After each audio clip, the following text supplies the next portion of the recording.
What's going on, guys? Welcome back to another episode of Hustle with JesseW, and today we're going to go over the recap on the day plus an important lesson. Check it out.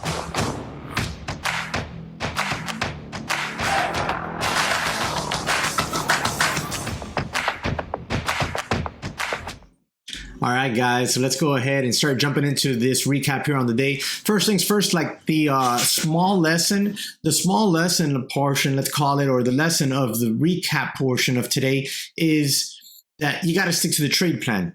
You have to stick to the trade plan always. There's a reason why it's a trade plan. If you deviate from the trade plan, that's when you typically get hurt. Extraordinary, right? That's when your losses are much bigger. When you deviate from that trade plan, your losses are bigger. When you deviate from the trade plan, you also minimize your winners. And that's the crazy part about the trade plan. Whenever you deviate from the trade plan, more often than not, you're either crippling your winners, thus taking profit too soon away from the trade plan, or you're holding on to losers way longer than you should, making your losses that much bigger. So deviating from the trade plan is something that kills new trader accounts, and to a degree even more importantly, it kills a new trader's confidence. Because you're in that trade plan, you stop out too early, not according to where your stop should have been, and then the stock goes without you and you're like, damn, man, why does this always happen to me? Or you're in a trade, right? And you have your trade plan set. You take profits too soon because you get emotional, right? Or you don't scale out. You take all your profits at once and the trade continues without you. And you're like, damn, man, why does this happen always to me, right?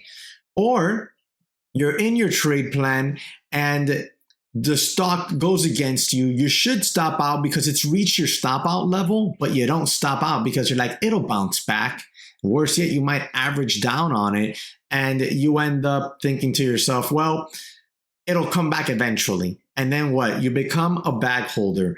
And that's the worst thing you could do, right? That's the worst thing you could do. So you got to stick to your trade plan. Today, I had a very specific trade plan. I had various specific trade plans. I was basically ready for just about any scenario on either the SPY or Tesla. Those two were my number one and number two watchers this morning. And look how choppy Tesla has gotten. Look at how choppy it's gotten. And then the SPY, look how difficult it was to trade. Early on, right in here, it was through VWAP to the downside, back above it, back underneath it, until it finally took off. And then it just went straight up. The very first real pullback it had was here now, back down here to the mid 456s. But that was only after going all the way to that 459 area, which would have been one of my take profit zones, if not really my final take profit zones. I would have taken profits along the way to that area. So we basically shot straight up there, went sideways, then went up there to the mid 458s, right in front of 459, pulled back in there, and now we're just trying to hold above here. So now really what I would want to see out of the SPY leading into lunch hours is just consolidation throughout lunch, and then maybe in the afternoon, we can get a round two out of it. We'll see if that's what happens. But this morning, my trade was on Tesla. My trade was on Tesla this morning, and I will show you where it was. Whoa, kind of zoomed out here a little bit too much, zoomed in too much. So right around here, Tesla sells off right off the opening bell. Boom, sells off nasty. It goes all the way down here. It goes all the way down here towards this important area here in this 950 zone. Okay, right there, look at that. I'll zoom in a little bit more. There you go. You can see this lower tip right here, this lower bounce. Again, right here, the same thing today, right off the bell, swoop, straight down. Kind of sucks because it didn't give an opportunity for an entry. So we get the very first bounce attempt on Tesla, coupled with the very first bounce attempt on the SPY as well. So they're both giving you their very first bounce attempts this morning. At that point, SPY gets through VWAP, and it's just to trade sideways, just underneath what? The previous low, the previous high right here. Just underneath that level. Every time it got near it, it got slammed back down, right? Every time. This right here was a very, very bullish sign on the SPY as it got bought right back up, but then it still struggled in front of that area, okay?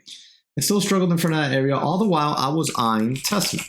And right here, Tesla starts to break down a little bit. Right in here, Tesla starts to break down a little bit. And I aggressively enter put options right in there. So I get long Tesla put options, $900 strike, December 10th expiration, in at 1675. Stop if Tesla gets back up over VWAP. I kept that stop loss tight. Now this area here was a key zone on Tesla. Look what happens when I put my crosshairs, these are the crosshairs, on the intraday chart. Look what happens on the daily chart when I put these crosshairs. You see what it lines up with?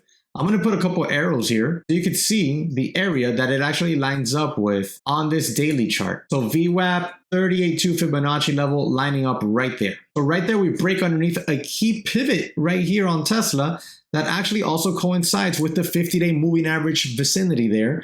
And we get a little drop. So right in here, boom, I go with my puts. Okay, I actually add to them right in here. And then I put out an order at $18. And I get a fill in here at 18 bucks. Tesla drops a little bit lower. Those options, I think I saw them go up near 1850 or so. And then quickly what happens? Check this out. So right around that time, what does the SPY do? The SPY gets right back up over VWAP right here on a very strong looking candle. Okay, so when I start to see that on the SPY, as a matter of fact, those of you who were in the stream, you saw this right here. When the SPY was there, that's I was in Tesla and I was watching the SPY chart. I had the Tesla chart off camera on my broker, but my main thing, I was watching the SPY. So when the SPY gave me this candle right here, I went ahead and took off another piece of profit right around here at 1685. So I'm in 1675, take some off 18, take more off 1685. I'm on the mic at the same time telling you I'm taking more off here at 1685 to decrease risk. That's not really a profit, 10 cents, right? So that's not really a profit. That's like a break even, right? But I'm taking it off to decrease risk on the trade because I'm seeing the SPY, right? What I was waiting for was the SPY to roll it and not necessarily sell off on the day, but I thought maybe we'd get down here and double bottom. I was like, you know, if the SPY gets down there and shows me double bottom, I'll start taking off way more profits on Tesla. Tesla was relatively weaker to the SPY. So that's why I attacked it. It was weaker on Friday and it was weaker today. So I thought to myself, if the SPY gets down to the lows, Tesla would have already cracked the lows. And if Tesla cracked that low, what did it have? It had a gap fill down there to 910. This thing could have just flushed and we're going to get paid. But it doesn't do that, right? The SPY gets this nasty candle right back in there and it's showing strength. So I exit another piece and then I take the last piece off when the SPY starts to really start to move here into this 456 zone. I get flat the Tesla.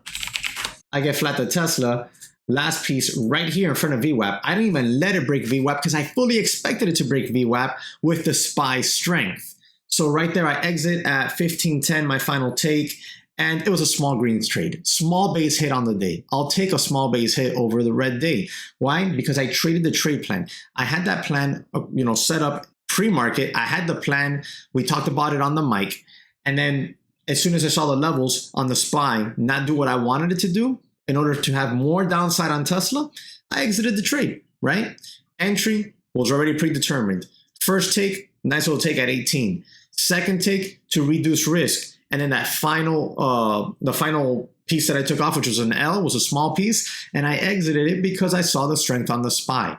All right. So the moral of the story is stick to the trade plans, because if you don't stick to the trade plans, then you get a move like this where those put options, I saw them, I think the last time we looked at them in that push, they went from $16 and change, they hit over 18 and they were at $12 and change, I believe somewhere in here. They were like at 12 bucks and change. And now we're just trading sideways. They're eating away at premium on those. So that's it. That's my trade today. But more importantly than the trade was the execution and the moral of the story, which is execute the plan. Follow your plan. Your plan was set there for a reason. Follow it. When you veer away from the plan, that's when you typically end up getting hurt. All right, guys. So that's it for me today. Remember to smash the like button for me. Subscribe to the channel if you haven't. Thank you very much for watching, and I'll catch you on the next one.